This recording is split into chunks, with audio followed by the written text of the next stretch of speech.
نحمده ونصلی علی رسولہ الکریم اما بعد۔ احباب گرامی، ہمارا یہ سکون خانہ کورس کا آج تیسرا سبق ہے۔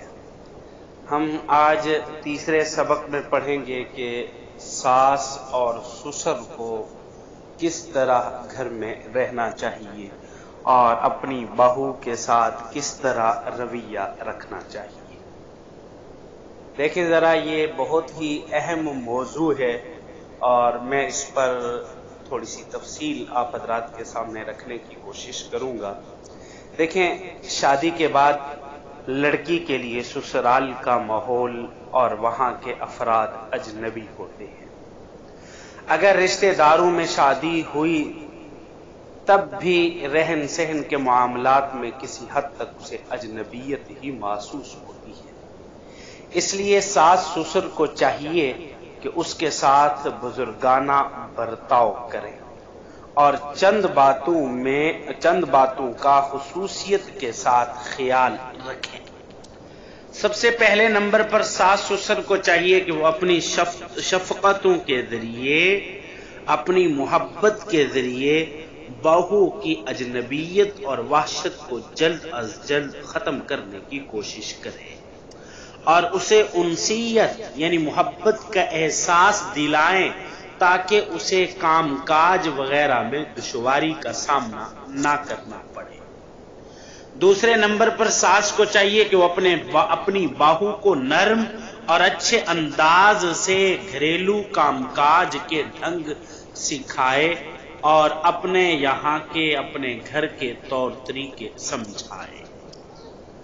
اگر کبھی غلطی بہو کر بھی بیٹھے تو اسے ڈانٹنے یا اس کی ماں کی تربیت پر منفی تبصرہ کرنے کی بجائے اسے اپنی بیٹی سمجھتے ہوئے درگزر سے کام لے۔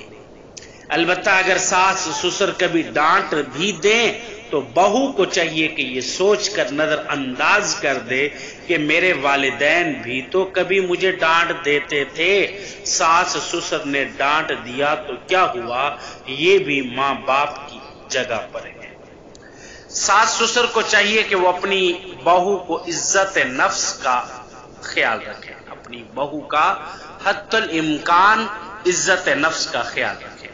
مہمانوں، رشتہ داروں یا گھر کے دیگر افراد کے سامنے اسے جھڑکنے یا اس پر غصہ کرنے سے بالکل گریز کرنا چاہیے۔ کسی کے سامنے اسے ڈانٹنا اور اسے برا بھلا کرنا یا اس کے عیوب کا تذکرہ کرنا، گھر میں کوئی بھی ملنے کے لیے آئے تو اس کے سامنے اپنی ساس کے عیب، اپنی بہو کے عیب شروع کر دینا اور یوں ہے یہ تو یوں ہے، یہ بالکل بہت ہی بری حرکت ہے اور اس کے معاشرے پر خصوصاً اس گھر پر بہت برے اثرات پڑیں گے۔ اس وجہ سے ان چیزوں سے ساس کو اور سسر کو بچنا چاہیے، بلکہ بہو کے سامنے اس کے شوہر پر بھی غصے نہ ہو، اس کے شوہر کو بھی نہ ڈانٹے، اس کے عیوب بھی بہو کے سامنے بالکل نہ بیان کرے تاکہ شوہر کی عزت اس بہو کے دل میں ویسے برقرار رہے جیسا کہ پہلے دن تھی۔ اور ساس سسر اور شوہر کو چاہیے کہ دلہن کے ماں باپ، بھائی بہن اور رشتہ داروں کے بارے میں ایسی باتیں نہ کریں جس سے اس کی دل آزاری اور اسے تکلیف پہنچے، کیونکہ انسان فطری طور پر اپنوں کی برائی سننا گوارا نہیں کرتا، اگرچہ وہ برے بھی ہوں، ان میں وہ برائی پائی بھی جاتی ہو، لیکن یہ ایک فطرت ہے اور یہ قلبی رشتہ اور خونی رشتہ ہے جس کی وجہ سے انسان اس کو برا محسوس کرتا ہے، تو اس وجہ سے ان کو بچنا چاہیے۔ اور فرمائے کہ اسی طریقے سے آتا ہے کہ جب ابو جہل کے بیٹے حضرت سیدنا عکرمہ رضی اللہ تعالی عنہ ایمان لائے تو رسول اللہ صلی اللہ علیہ وسلم نے صحابہ اکرام رضوان اللہ علیہم اجمعین کو حکم دیا کہ عکرمہ کے سامنے کوئی بھی ان کے باپ ابو جہل کو برا نہ کہے۔ اور اسی طریقے سے سسر اور بہو اگرچہ ایک دوسرے کے لیے محرم ہیں، غیر محرم نہیں، کیونکہ بہو اپنے سسر سے پردہ نہیں کر سکتی، یہ اس کا محرم ہے، جیسے بھائی محرم بن گیا ہے اور بیٹا محرم ہے، والد محرم ہے، تو شادی کے بعد جو شوہر کا والد جسے سسر کہا جاتا ہے تو وہ بھی محرم ہوتا ہے. ان کے لیے ایک دوسرے سے پردہ کرنا شرعاً واجب نہیں ہے، مگر اس کے باوجود بہو کو چاہیے کہ جب بھی سسر کے سامنے جائے تو اس کی بزرگی کا لحاظ کرتے ہوئے اپنے سر پر دوپٹہ پہنے اور اپنے گلے اور سینے کو اور دوپٹے سے یا چادر سے اچھے طریقے سے اوڑھ لے. اور اس کے علاوہ سسر اور بہو دونوں کو چاہیے کہ اپنے درمیان تکلف اور شرم و حیا کی دیوار کو قائم رکھیں.